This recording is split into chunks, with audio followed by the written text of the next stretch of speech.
Hello, Dorothy Parker fans. Ellen Meister here.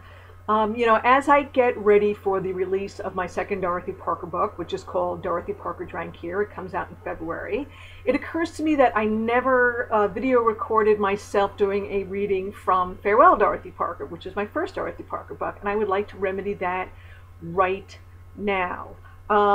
So I'm going to give you a very, very brief scene. I hope it illustrates some of the heart of the book and some of my dedication to staying true to the spirit of Dorothy Parker. So the scene that I'm going to read, all you really need to know is that the ghost of Dorothy Parker has come back to life to take up residence in the home of a modern woman movie critic. And in this scene, Dorothy Parker and Violet, that's the movie critic, are walking toward the convenience store, two little dogs in tow. So here goes the scene. So in the beginning of the scene, we have Dorothy Parker complaining to Violet that she's nothing but a wisecracker. "You're much more than that," Violet said. "Besides, your wisecracks are legendary." "Exactly," Dorothy Parker said. "All I'm remembered for are my dreadful jokes." They turned onto the commercial street and approached the convenience store. "Your jokes aren't dreadful," Violet said. "And anyway, your short stories and poems are still being read. How many writers have that kind of longevity?" "My longevity is the sort I wouldn't wish on my worst enemy. Witness this," she said, and waylaid a disheveled elderly man on his way out of the store. "Sir," she said, "have you ever heard of Dorothy Parker?" "Sure. She was the broad who said men never make passes at girls who wear glasses." "See what I mean?" Mrs. Parker said to Violet. "It's all anyone will ever remember. One smart-ass little poem." "You got a couple of bucks you can spare for a sandwich?" asked the old man. "Certainly not," Mrs. Parker said. "And it's seldom, men seldom make passes at girls who wear glasses." The man rubbed the stubble on his face. "Seldom, never, who gives a damn?" "Precisely," said Mrs. Parker. The man stood looking at the two women, his eyes cloudy and sad, and it occurred to Violet that he might really need money for a sandwich.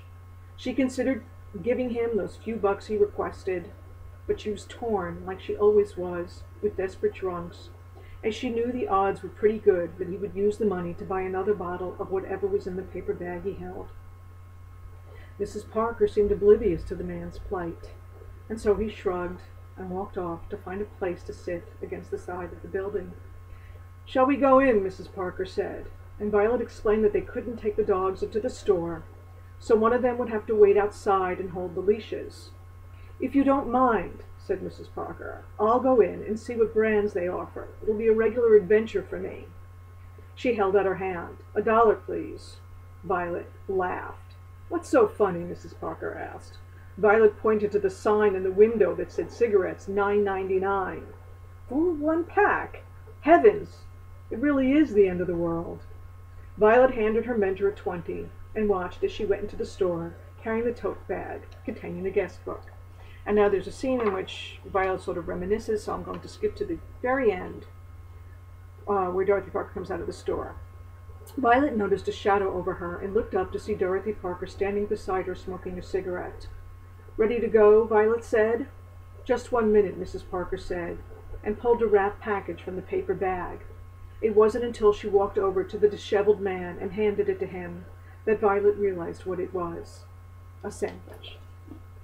So that's that scene. I hope it intrigues you, and if you haven't yet read the book, I hope you're eager to.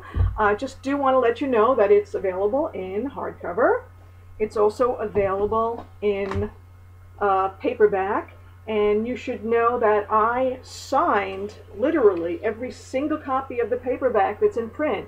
So if you order the paperback, no matter where you get it from, you are absolutely, positively guaranteed to get a signed copy. It's also available in ebook. And I guess that's it. Thanks so much for watching. Any questions, drop me a line. Thanks. Bye.